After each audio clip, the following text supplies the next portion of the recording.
In this lesson, we will be discussing the F TRIG function block. This is also referred to as the falling edge trigger. The student is expected to learn how the F TRIG function block works.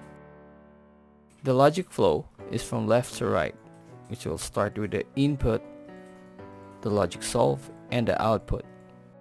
Looking at the timing diagram, output is logic pulse if in01 is a logic transition from true to false.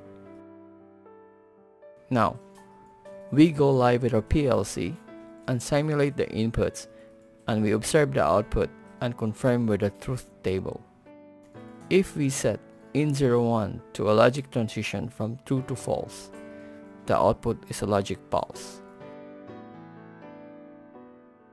To recap, output is a logic pulse if in01 is a logic transition from true to false.